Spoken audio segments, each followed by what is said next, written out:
Hello, parents! As you know, I am Miss Thielen, your child's teacher.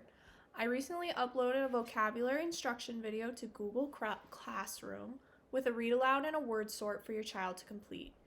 In this video, I would like to go more in depth on what vocabulary instruction really is. And by the end of this video, I hope to have helped you gain more insight and ideas on how to expand your child's learning vocabulary. Starting young children off with the basic fundamentals of reading is very important to set them on the right path. We do this by teaching something that we call morphological awareness. This is the recognition of the smallest meaningful parts of words.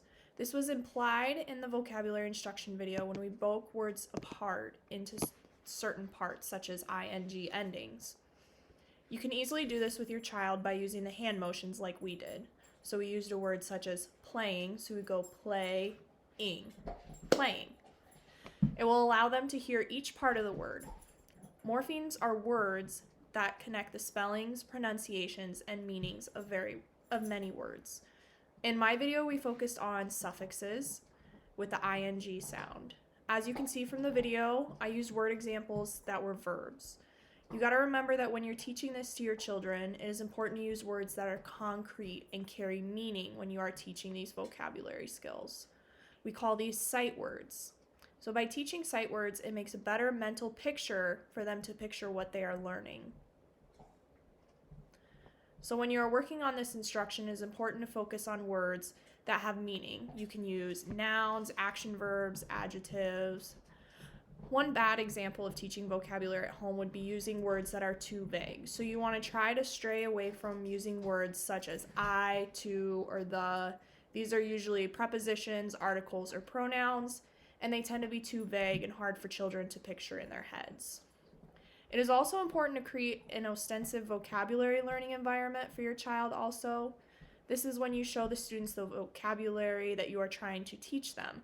So you can do this, we do this a lot in our classroom by putting labels up, and you just put the word and you tape it to something. So you could say plate, and you could put the word plate on this plate.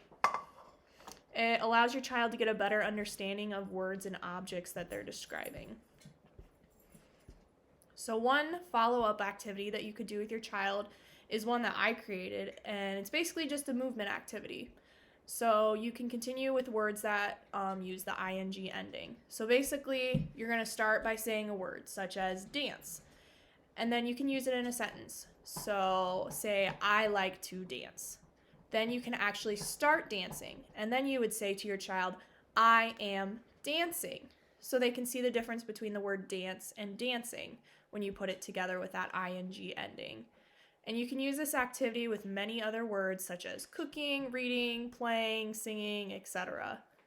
You can also hold up cards that say the word. This way that your child can see the word and also move at the same time, allowing them to have a better understanding of the word and remember it a lot easier. Another follow-up activity you could do is making words activity. Here's an example. So in this activity, your child will see the ing ending and a picture in front of it. They can look at the picture and form the word that it is describing. They then add that word to the ing ending to create a new word. This will help teach them morphological development by forming the words and ending together. One book that would be a good source to expand on the vocabulary your child learned from the previous video would be The Very Busy Spider by Eric Carle, published in 1984. This book also focuses on the ing ending in certain words. Another book that would be a good source would be It's Raining, It's Pouring by Ken Eagle, published in 1994. This book emphasizes the ing ending by using different words that end in it. Another book that would be a good source would be The Ants Go Marching by Maury Manning, published in 2003. This book also uses a lot of ing words to help broaden your child's vocabulary with words ending in the ing sound. I wish you all the best of luck in helping guide your students in their further reading process. Remember, if you have any questions, don't hesitate to shoot me an email or contact me through Google Classroom. Thank you.